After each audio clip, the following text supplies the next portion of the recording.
Hello, are we back? I'm very sorry about all of that. Hopefully everyone will join in shortly.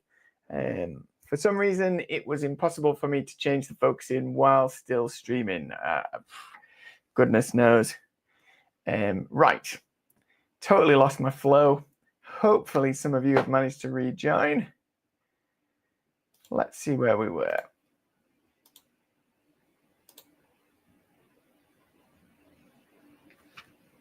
Yes.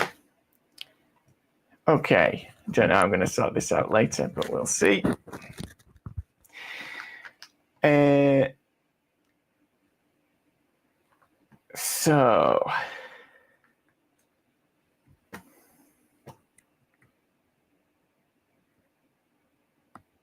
Okay. What were we talking about? What I'm using instead? Yes, my C902. Welcome back, Victor. I'm glad somebody's made it back. I don't know what happened there, so and I'll try and put these two videos together tomorrow so it's just one stream instead of separate streams.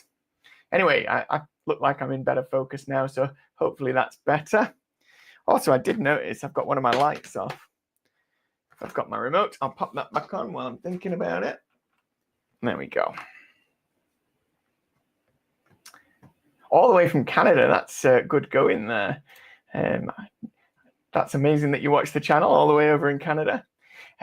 So what I use instead. So one of the funny incidents that happened the other day, I was picking up my niece, and she spotted, hello from Los Angeles, digitaldecay.x. I didn't know you were American. So yes, thank you for joining us. I'm aware you are one of my channel members. It's good to see you. And so I was sending a text, and my nephew, who is only 5, asked me what it was that I actually had in my hand. And when I told him it was a phone, he couldn't believe how small it was. And then he wondered why it had all these buttons. So yeah, he was somewhat perplexed by what this was, as his only experience of phones is definitely a smartphone. So that was quite a funny thing to come across. So what kind of issues have I found by not having a smartphone? Because actually we all wonder, is it going to be better or worse if I actually ditch my smartphone?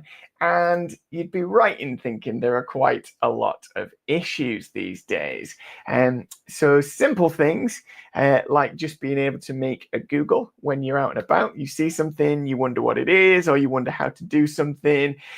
You can't do that on a C902. In fact, you can go on the internet. On here, it has 2G, which is incredibly slow, but you can't actually Google anything because Google thinks this is some kind of hacker trying to get onto the Google search, so it won't allow me to do anything. It just gives me an error page.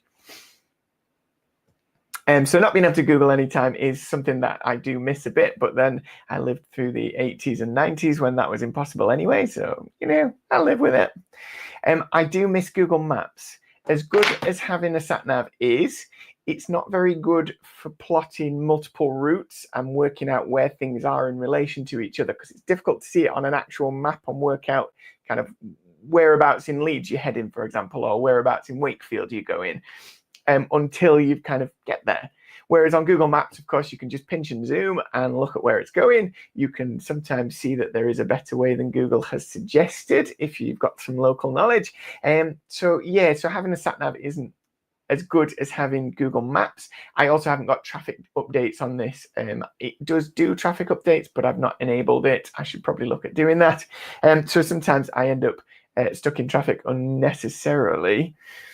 That said, it does work and is perfectly good for my needs. So this just lives on the dash of my car. eBay. So eBay is a slight issue, especially given my hobby.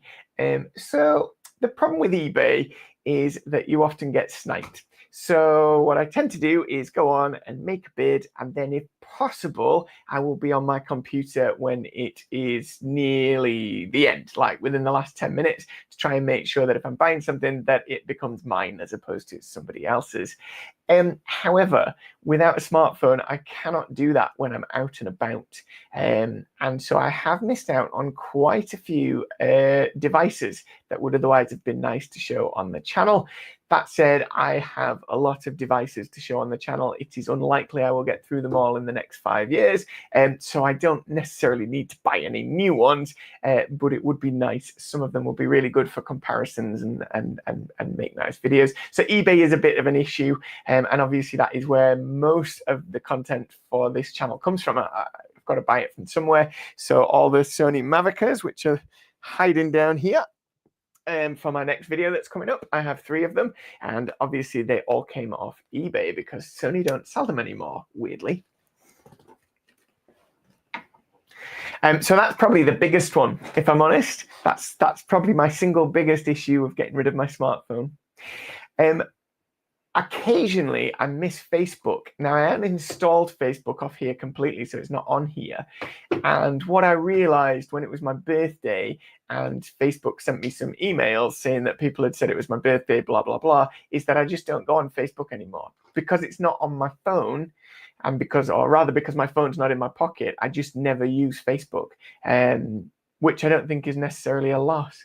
But yeah, I don't use it, and I don't really use Instagram much. I get Instagram messages sent to me, which I look at in an evening or whatever on my computer or maybe on my phone, but I don't really use Instagram either. And I don't think it's a loss. I do think social media has a lot to answer for, and I don't think I miss it particularly. But yeah, it shows how unimportant Facebook is in that I probably haven't been on it in 6 or 7 months prior to it being my birthday. Cinema tickets. So buying cinema tickets, they're always cheaper if you buy them online. Goodness knows why. That's how it is here in the UK.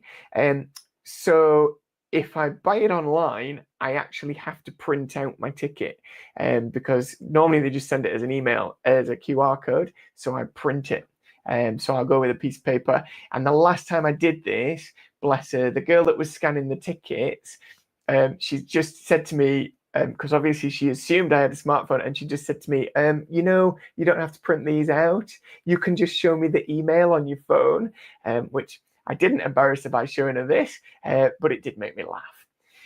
I guess I could, if I wanted, take a picture of the QR code and just show them on the screen. But anyway, I just usually print them out. But yeah, it's quite sweet.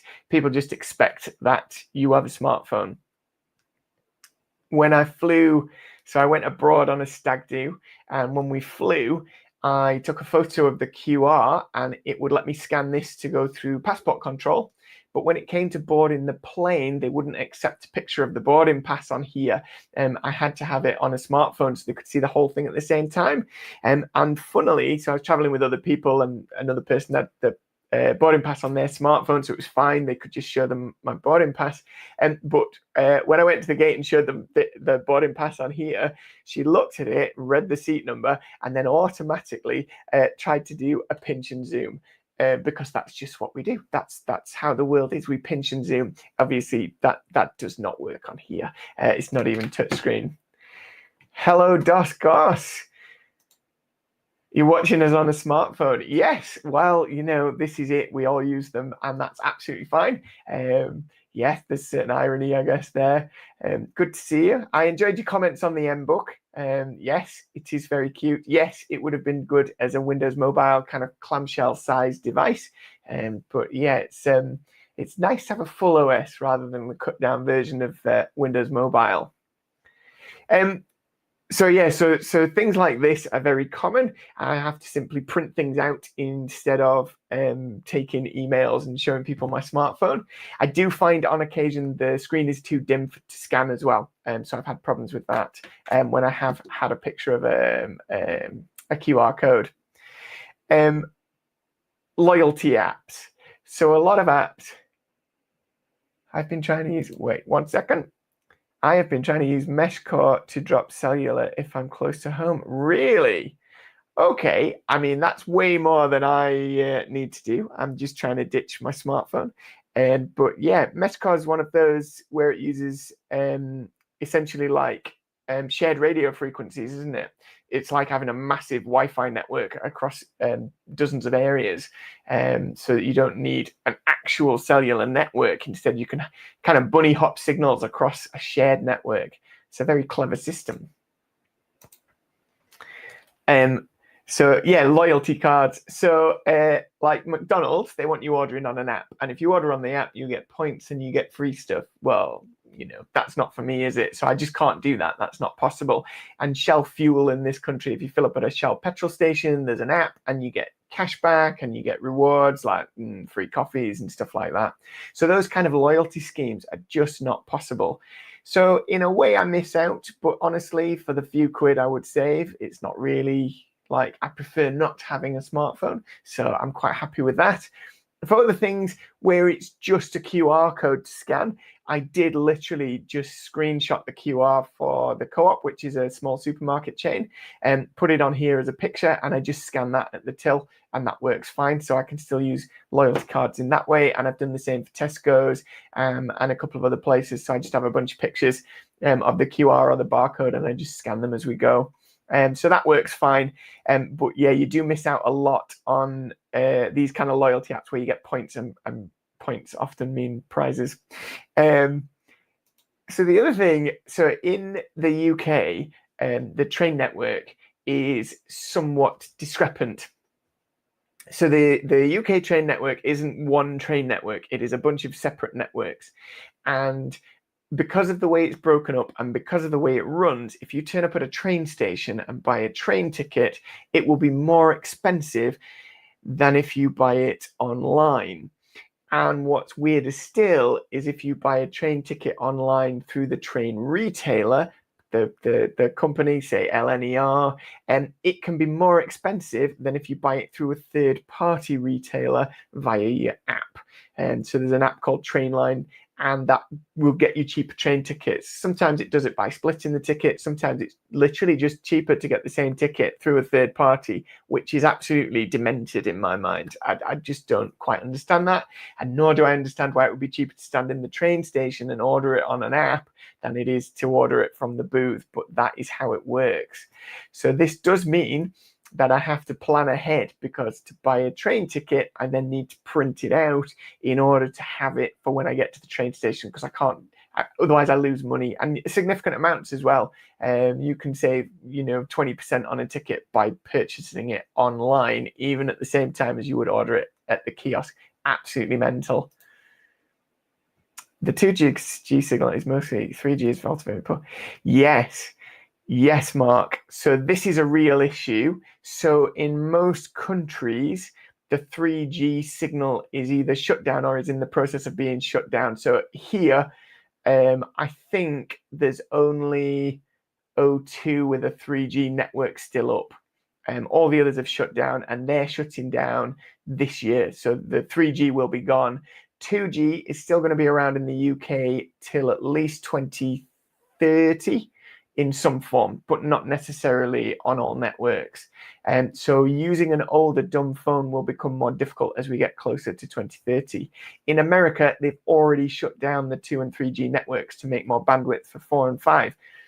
This has resulted in a couple of interesting things. The first one, obviously, as Mark points out, you can't use an old phone, so that simply won't work in America, because they've shut the network down. The other thing is there's a lot of other devices that use particularly 2G, because it's got a very low power requirement, which is why old phones last so long on standby. And that is that it's resulted in actual billions of medical assistance devices just becoming redundant. So you have to buy a new one because they would all use the 2G network. And so these are like fall alarms, or they monitor heart rates. And if you have a heart attack, it'll automatically ring someone. And in industry, they use a lot of 2G to monitor like machine controllers and production lines. And again, all of that has need to be replaced when the 2G network shuts, which is partly why 2G has been staved off in this country a bit longer, because there was talk of shutting it down much sooner. So yeah, I'm sorry to say, in a lot of areas, either there's very little 2G or no 2G in different areas in the world. But yeah, we should have good 2G for at least another 3 or 4 years at least. But yeah, that's a valid point, and that means you've got to buy a newer phone. This one is 4G, so this is one of the HMD Nokias, so it is 4G. This has got 4G signal, and it's just got the worst camera ever, and the sound quality over headphones is rubbish, so listening to MP3s is just not very nice. So yeah, that's why I prefer this. The sound quality over the headphones on this is excellent, it really is. And the 5 megapixel camera on it, well, it's really good. It's a very high quality 5 megapixels. In fact, it's probably better than this digital camera, which is from slightly earlier, but similar time period. So yeah, I've been very happy with this as a phone overall. Low light is a problem, as it is with the older sensors, and there's no AI trying to make your face look shiny or smooth or whatever they do these days. So yeah.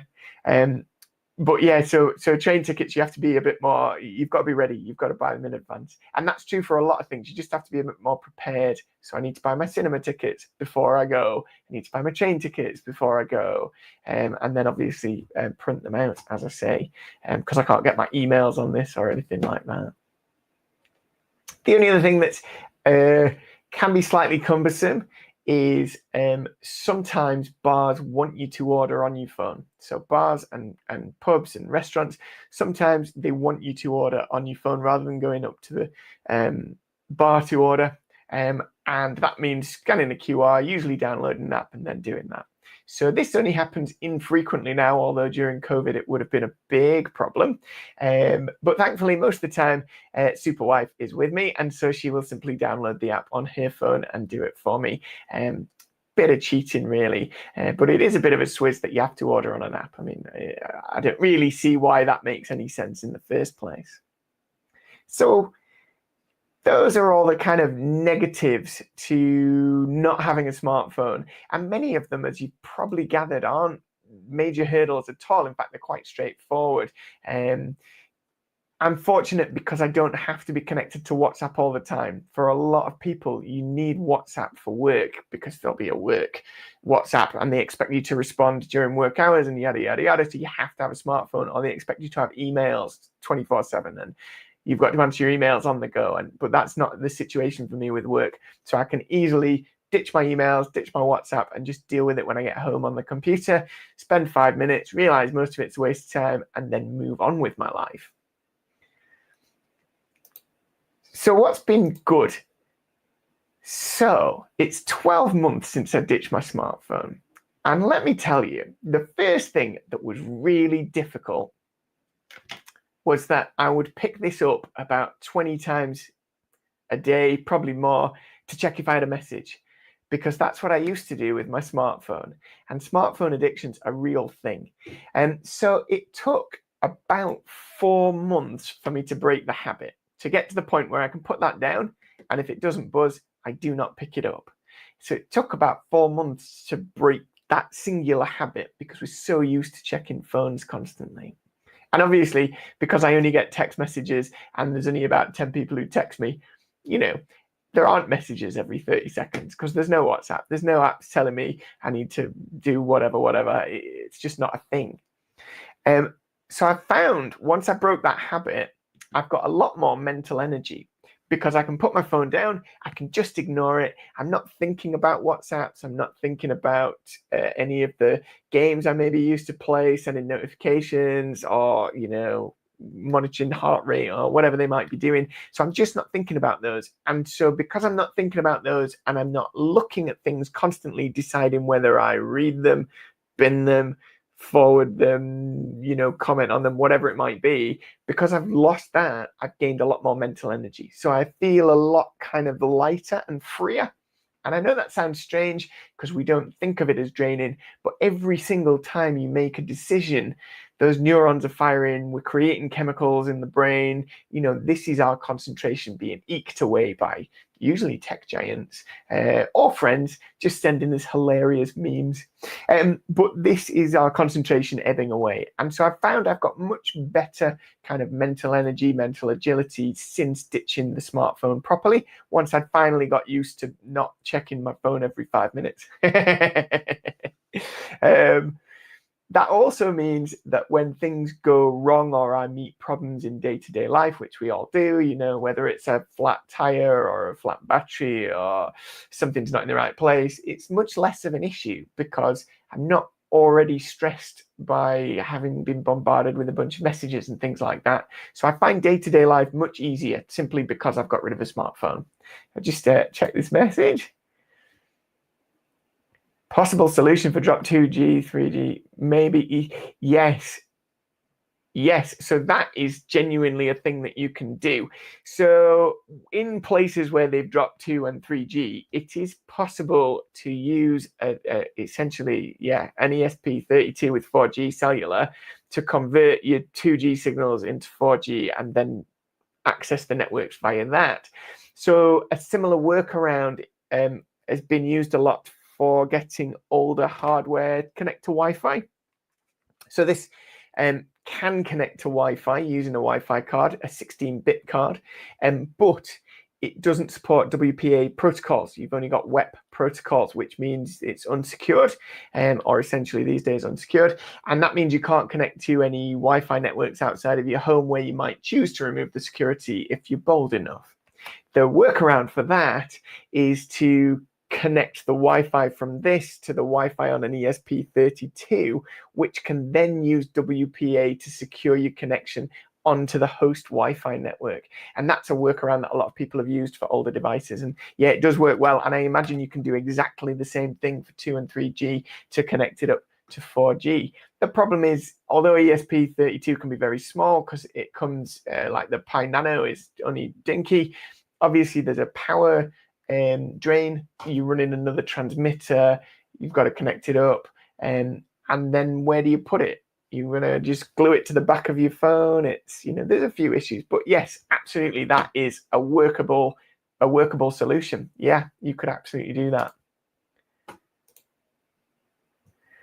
And so yeah, better concentration, and that's just because I'm less distracted. There are less distractions because my phone's a major distraction that I just literally got rid of. The one thing it hasn't done, which I thought it might do, I did think, and there's a lot of people who claim using your phone is bad for your sleep patterns. Yeah, not using my phone hasn't improved my sleep patterns at all. I thought it might do, but it hasn't. So if you're expecting better sleep by ditching your smartphone, maybe you'll be better than me, but it didn't work for me.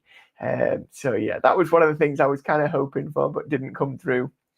One of the biggest things it's done, though, is because I'm not sat scrolling on my phone, I waste a lot less time. So we only have so many hours a day, and we spend an awful lot of them at work. And then we have a bit of time in an evening, and as part of our relaxation, we'll often watch TV, that's fine, or we'll scroll on our phone, that's fine. And if that's what you want to do with your time, that's great. But what I found was I'd sit down with the intention of doing something, look at my phone for a couple of moments, and then begin scrolling. And I perhaps wouldn't look back up from my phone for like an hour. And then I've wasted a whole hour of my evening that I could have done something productive with. And when I say productive, I just mean something that I would perhaps find more entertaining. So that might actually just be watching TV. Just put my phone down, watch TV. That could be more productive. You know, perhaps you use your phone to do Duolingo or something like this. And again, if you end up scrolling, you miss out on that time you would do your Duolingo. You learn a language. And so for me, it's been really useful because I've literally gained basically an hour every evening that I was just wasting scrolling my phone. And that's kind of been beneficial all around because it means I get more done at home. It means that I've been able to produce videos more frequently for the channel. And that is an actual side effect of me ditching my smartphone. So yeah, I've been able to produce more videos for the channel, which I enjoy doing and I think is productive. Even if you watched my monetization video and realized that it's not cost effective, I enjoy it. So that's why I do it. So that's where my time has gone. I've got spent more time doing that. I've spent a bit more time playing computer games. Absolutely fine. That's what I enjoy doing. But I've also had more time to, get on top of other bits of paperwork and housework and keep on top of my VAT and all the rest of it, all these other bits and pieces that go on in life. So essentially, I find I've got more free time, or I did, because I just fill it with other hobbies, if that makes sense. But they're hobbies I want to do. And so, yeah, more free time. Dumb phone. Yeah, dumb phone. It just means this is a smartphone. This is smart. It does all sorts of things. These days, they all have AI on them, blinking. What's the Google one called? Gemini. Gemini, you can ask Gemini anything you like. This is a dumb phone. It can't tell you anything. It can't really connect to the internet. Interestingly, this does actually have Google Maps, and you can search things on it. But it doesn't have a GPS built in, so it doesn't know where you are. So you've got to be very specific, and it takes forever to type what you're searching for on this keyboard. So I don't use that very often, although I have done it. So colloquially, a dumb phone. You could also call it a minimalist phone if you wanted to sound fancy. So yeah, you could call it a minimalist phone. But yeah, a phone without apps, essentially a dumb phone.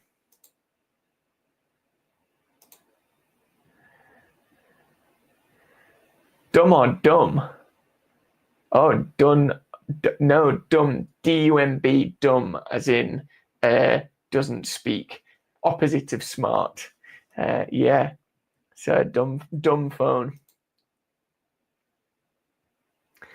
So overall, getting rid of my smartphone has definitely improved. We could call it mental health. I'm a bit too old to be worried about mental health. My generation don't talk about such things, but yeah, we could say it improved my mental health. I have more mental energy. I've got better concentration. Things are easier to deal with because of that. And so I think overall there's been a huge benefit to me personally for giving up my smartphone.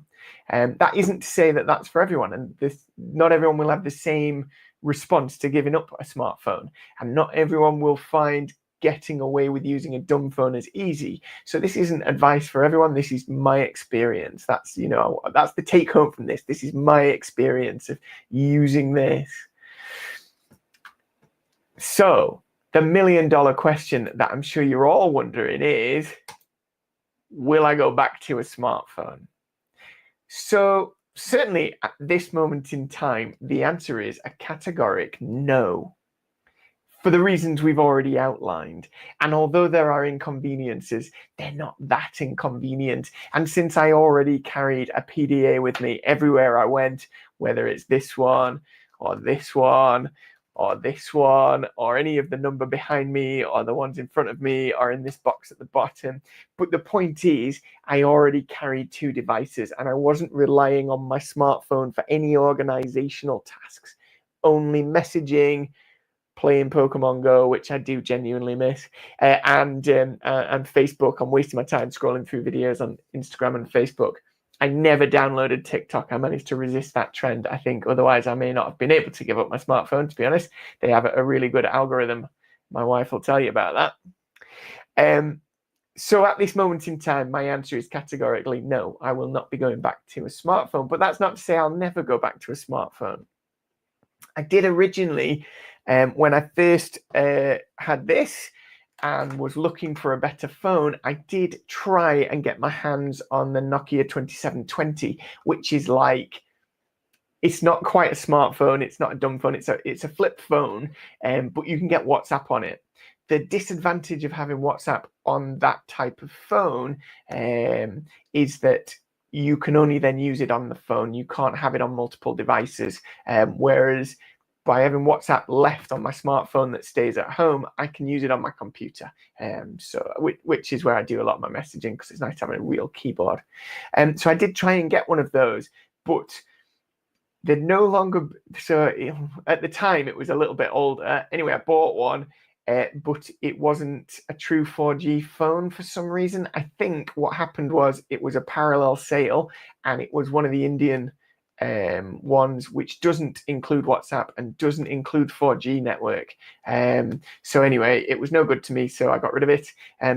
as I say, I then used this for a short time and then ended up with my C902, which is an excellent phone. And I'll be doing a retro review of it shortly, actually, a full review, retro style, on a camcorder. And I intend to edit it on a laptop running Vista, just, because I want to see what it was like making a YouTube video back in 2008, because I'm sure it was easy, or not. I have considered, at the same time, I did consider some of the other kind of minimalist phones. Sorry, 1 second, I've got a message. To me, I consider KOS. All right, okay. Yeah, so KAIOS, however you want to pronounce that, that is what the Nokia runs. And so, yes, it's got WhatsApp, and you can get a couple of other internet features. I think you can actually scroll Facebook on it. I could be wrong. You could let me know. Because it really feels like, yes, it is kind of an old school smartphone. Technically, if we want to use that grading, technically this is a smartphone. So apparently this runs Android version 1. I've not been able to confirm that, but I read it on the internet twice, but I've not been able to find a setting to tell me it's Android. But apparently this runs Android 1. Who knows? Maybe it does. Maybe it doesn't. At the time, this would have been a smartphone. It has a bunch of Java apps that allow you to do all sorts of things. But that was in the past, because WhatsApp and Messenger and things, once they introduced end-to-end encryption, they didn't bother updating the Java app. Otherwise, it would still be possible to run WhatsApp on basically any device, because it just ran in Java. But the end-to-end encryption, it could be done in Java. They chose not to. That's fine, and that means it's not available on here. But yeah, it could have been running in Java otherwise. So yeah, technically, under that definition, this is also a smartphone, although its smart functionalities have since evaporated. So I did look at the Punkt MPO2. It's got a keyboard. It's got a couple of apps. It's very lightweight. But honestly, it was just horrifically expensive. So I was 400 quid for a dumb phone, and I bought this. Bear in mind, I paid £16 for this, and it came boxed with everything I needed. And I bought a new battery for it for about 6 quid, and that was me up and running. Oh, and a memory card for about 4 quid. So it's got an 8 gig memory card to store music on, to listen to MP3s and podcasts when I'm out and about. So my total cost was about 20 quid. So I'm not going to spend 200 on a phone that's a bit better. So yeah, that's my motivation anyway. I'm not saying they're not good. I'm just, it didn't make sense. And I did also have a look at the Lite phone, but for the same reason, decided against that. And then I did have a look at so Caterpillar, who normally make diggers, do a rugged flip phone, and I think that runs KaiOS, and that is it's the S22 Flip. But from what I could tell, it looks like it's designed only for North America. And although I could import one here, and it's not that expensive, it would be about 60 or 70 quid. There's no guarantee it'll actually work on the networks. Because it appears that they're locked to North American networks. If somebody can confirm that's not true, then actually I was genuinely tempted by the Caterpillar flip phone, because one, it's a flip phone, so I mean that's pretty cool, and two, it's super rugged, made by Caterpillar. So I was like, it's kind of a cool piece of hardware. If you do a quick image search, you'll see it. And so yeah, the Caterpillar S22 Flip. So I was very tempted by getting one of those, but yeah, so far, and as I say, it might not work, so I have resisted. So that's where I'm up to, and yeah, I'm quite happy with my choices here. I'm glad that I've abandoned my smartphone, although I am about to do a video on using this, which is the HTC Advantage. It's known as something else, the Athena in America. So this is effectively a Windows mobile smartphone, and my intention is to try using this for a week and see what that's like using it now. But just for a week, and then I'll go back to my trusty C902. Yeah. Does anyone have any questions? Otherwise, I might wrap that up somewhere here, and then I'll go and try and sort out sticking my two kind of failed videos together because it didn't work quite as well as I'd hoped because my focusing was off, but thankfully somebody pointed that out. So yeah, if there's no questions, I will wind it up. A couple of things regarding the channel. First of all, don't forget to like and subscribe so you don't miss my upcoming Mavica video. And secondly, if you do have any other ideas for videos, feel free to pop a comment on the end of this video or one of the other videos. I always love comments. If you've ever commented, you'll know I like to respond to all of them. So that's good. As long as they're not rude, then I just delete them. And the other thing worth knowing is I'm about to change my set. So we're upgrading. So instead of just 10 cubes, we're going to have 15. So a bit of a wider set. That means I can display more devices. And of course, that means there's more things to look at in the background. Let's have a look. Digital decay. Would you be willing to do another comparison? Yeah, of course. Yeah, absolutely. Comparisons are great fun to do. What would I be comparing? Have you got an idea? Digital decay. Oh, we do have an idea. A modern UMPC compared to palm tops. Yes, I would quite welcome doing that. So I do have, it's downstairs, I can't show it. I do have a Pocket 7 which runs Windows 10. I'll be doing a video on upgrading that to Windows 11, even though the CPU isn't supported. I am intrigued to see how well that will work. And yes, we could do a comparison of that to palm tops and their usability. It is interesting because if you exclude going online, then this will do just about everything that a modern UMPC will do. And it often does it better just because the operating system is so well optimized to the screen that's attached, as opposed to an operating system that is designed to work with whatever hardware is attached, if that makes sense. It's just very specific. And so, yeah, I'd love to do that comparison. What have we got here? The UMPC market has been growing with those new... Yes, the new gaming handhelds. If I had enough money, I would buy one. I will see if I can find somebody who can lend me a gaming handheld, because you're quite right, most of those actually run a full operating system. So yeah, they're quite interesting, and it is something I would like to get my hands on to have a play. So I'll see if I can get my hands on one, and yeah, I'll do a comparison. But certainly I can do a comparison with the Pocket 7 and some old computers and old palm tops, and just do a comparison. I think that might be a lot of fun, actually. And so yeah, we'll certainly have a look at that. Hello, Rich. How are you doing? Good to see you. Oh, we're just on the wind down, I'm afraid. I was intending to finish shortly, but it's good to see you, Rich. I hope you're doing well. And I had another message. Where was that? This one from Mark. 1 second. My biggest issue moving from a smartphone a year ago was MFA. Security sign-in issues caused me problems. Yes, of course. Yeah, Superwife uses Microsoft Secure Key or something on a mobile phone, work phone, for secure sign-ins, and that's not possible. It's not an issue I've had. The work environments I'm in means that most of my multi-factor authentication is just done over text message. So my NHS email requires multi-factor authorization, and they just send a text to my phone and I give a verification code. A lot of the banking apps actually do the same. So if I'm using a banking app on here, I also have to have my dumb phone with me to type in the codes that they send. So yeah, but you're right. There are ways around it, but that is an issue when moving from a smartphone, because more and more they want you to authenticate using your smartphone. Yeah. The UMPC market. Yes, it has. Hi guys, what's this one? The Advantage name is the same in the US. Oh, I thought it was called the Athena in the US. I thought it was called HTC Athena, but if it's the same, that's absolutely fine. It was definitely the HTC Advantage here.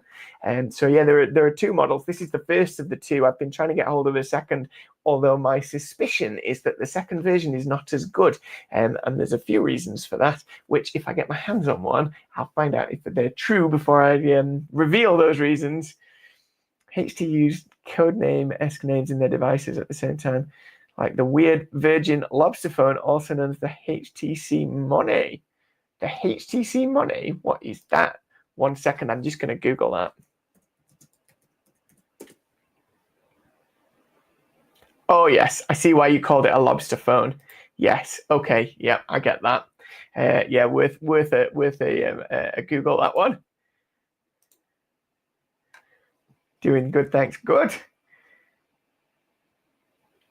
To fix my mistake whilst rebuilding. Oh, you're rebuilding your iBook battery. Very nice, Rich. Well, I assume you're making a video on that. I'll look forward to seeing that. Also, I'm looking forward to my cameo in your videos, Rich. If nobody's seen any of Rich's random retro reviews, you should definitely go and check those out. He's got a lot of really cool videos. So yeah. What have we got? SMS. Yes, I agree. I don't make the rules. As long as they'll accept SMS as my two-factor authentication, then that's what I'm going to use, because that's my best option. Otherwise, I need to carry a smartphone or some other device, and one of those random number generators that you get sometimes. But yeah, you're right. SMS is very insecure and it's easy to hack. Networks, in fact, there've been issues with people essentially setting up spoof cell towers, and then if you've spoofed a cell tower, you can then send any kind of text you want. Pretend you're the bank, pretend you're a Nairobi prince offering $20 million to a secure account if you just provide some bank details, whatever you want. So yeah, two-factor authentication over an SMS is not ideal by any stretch. Check out what custom handheld Pure DIY has. It's all in Chinese, though, so hard to follow. They had a case mod. Yeah, I've seen a lot of case mods actually for these. I will check out Pure DIY. Right. I'll make a note of that. I shall write it on here. Perfect. So yes, I will check that out. And go and have a look and see what they've got, because there are some great handhelds out there, and there's a lot of people hacking them or creating new ones, particularly with Raspberry Pis, because they're so small and they're well powered, and it's easy to buy a touchscreen for them. And then it's just a case of getting an OS that kind of fits and a case that fits and keyboards that work and things like that. So there's an awful lot of DIY kind of palm top PDA Linux computers out there, and I did wonder about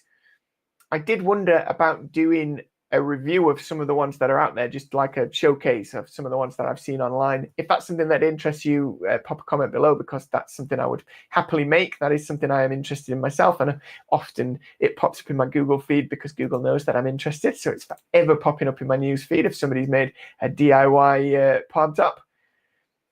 Which does remind me, I did have an email from a guy who's trying to design essentially a modern palm top. It's on GitHub. What I'll do I'll make a community post when we finish here with a link to his GitHub. It's not GitHub, Hackaday. I think he's done Hackaday. I'll make a link to it on the community page so you can go and check it out. But essentially, he's trying to make a PDA that runs like Raspberry Pi or whatever for under $100. With touchscreen, mobile battery, and he wants clamshell design, which personally is my favorite form factor when it comes to palm tops. Soon, I promise. Oh, good. That is a comment about my cameo on Rich's random retro reviews, which I'm very much looking forward to. The one that looked like a Scion 5 and ran Android. Oh, yes. I'm assuming you mean one of the ones online. Yes. Oh, no, I know what you mean. You mean the Cosmo, the Planet Computers Cosmo, don't you? So the Cosmo is really good. It had a lot of... So Planet Computers, they made 2 phone/palm tops utilizing kind of design takes from the Scion 5. So it had a Scion 5 keyboard.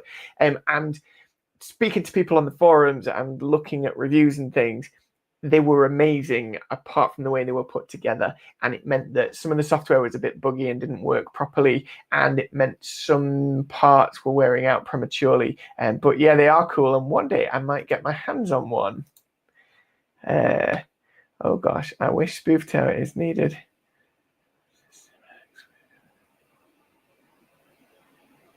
Yeah, this is true. Yeah, you have to be careful with SMS. It's very easy to spoof a cell tower these days. Yeah, anyone can do it. There's a whole bunch of YouTube videos on how to do it and what they do and all the rest. So yeah, if that's something you're interested, that's the one. The Gemini PDA. Yeah, they did the Gemini and they did the Cosmo. And so yeah, they are cool. Yeah, they're on my list. One day I might get one. You never know. I ran Starfish on the GPDA. Did you? Right. Okay. I now run Starfish. Oh, right. Okay. So you still Sailfish. Sorry. Yeah. So what's the advantage of running Sailfish OS? Is that not just another phone OS? That's Linux based, isn't it? I think. Might be beyond me that one. Pop a comment. Is it possible to install Windows CE? I don't believe it is. You can run it as an emulation. So you can definitely run Windows CE as an emulation, but I don't think you can install it. There is an x86 version. That's a good question.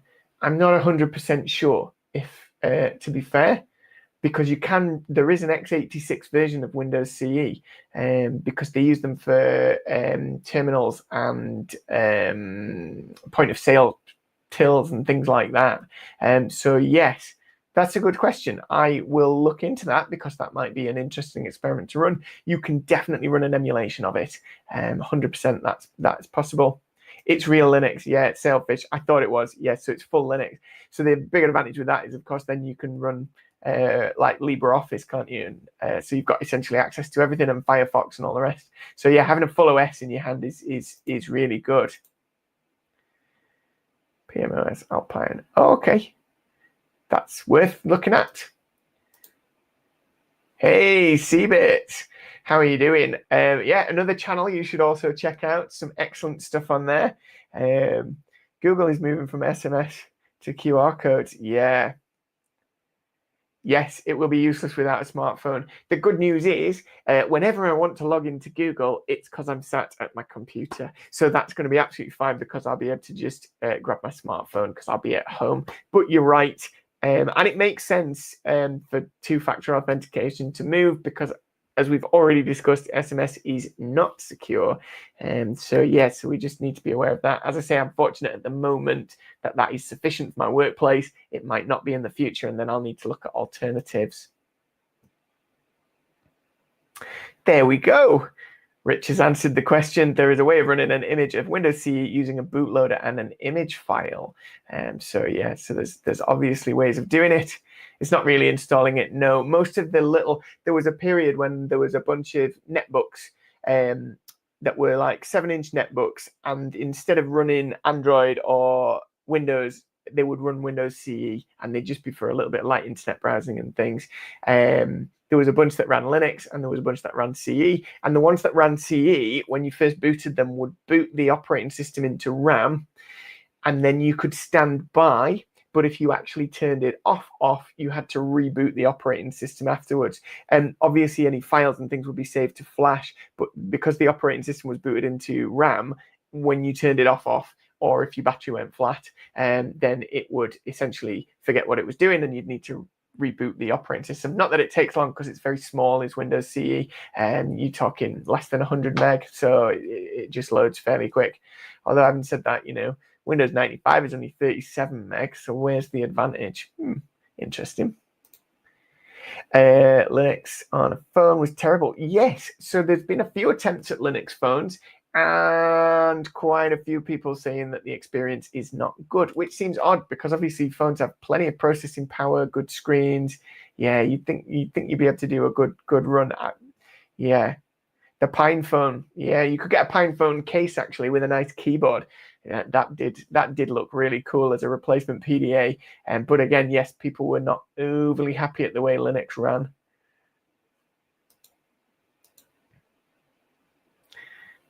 Super thanks. Spec Blue, if you had my setup, you would fall in love. Maybe I would. I don't know what your setup is, but yes, perhaps I would. With you mean the sailfish setup? Yeah, maybe I would actually. Yeah,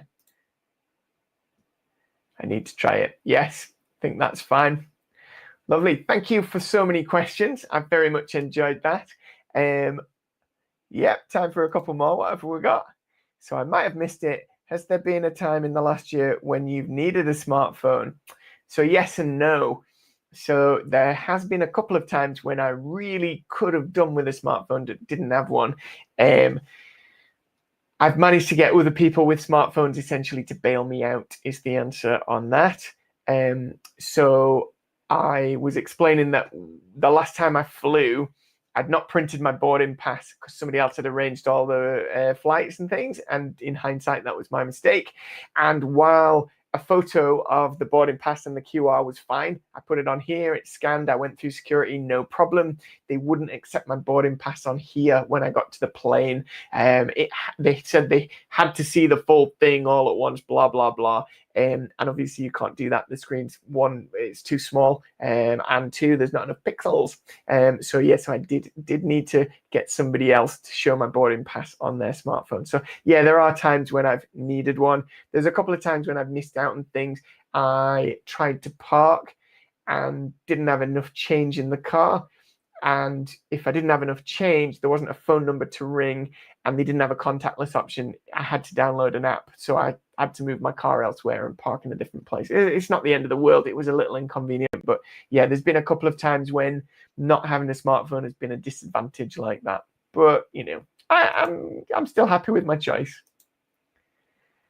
I know a friend who installed Windows 3.1 on a smart TV. Oh wow, okay, that's good fun. Windows 3.1 will install on all sorts of things, of course. Windows 3 will install on just about anything because it's just built on DOS. So you can even install Windows 3 on a Scion 5. It's got an XTM terminal and you can install Windows 3 on it. I might make a video on that sometime.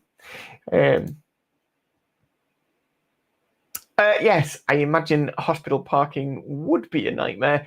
The only times I've ever needed to go to the hospital, I have simply parked a mile away and walked in because trying to park near the hospital is just ridiculous. And I'd rather stretch my legs. So it's been fine. But yeah, if you can't walk, that would be problematic.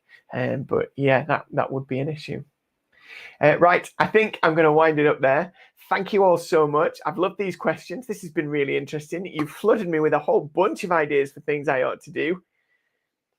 Your hospitals have parking. Yeah, I mean, they sort of do. The one near me, they're building a new car park, and honestly, there's no parking because they're trying to build a new car park. So yes, thank you so much. Yes, some great ideas for videos. So comparison between a modern UMPC and some palm tops and possibly some older UMPCs. I think that would make a great video. And so I'll look at doing that. I'll see if I can get something more modern than my Pocket 7. Obviously, cost is an issue with that. But I have a Pocket 7, so that would be easy. Yes, please run it. Yes, I think that. Hello, David. Nice to see you. Yes, I will make a video of a Scion 5 running Windows 3.0. It won't run 3.1 because of technical reasons, but 3.0 will run on a Scion 5 in the XTM terminal. So yeah, we'll do that. That'll be a bit of fun. Good to see you, David. Thank you very much. Thank you, Cbit. I hope you've enjoyed that. Thank you very much. And I'll be sure to check out your channel. Again, not that I don't normally, I don't usually do. What have we got? Awesome stream. Thank you, Spec Blue. Thank you, everyone. Good night, everyone. Perfect. So, bye from me. Thank you very much. See you in the comments.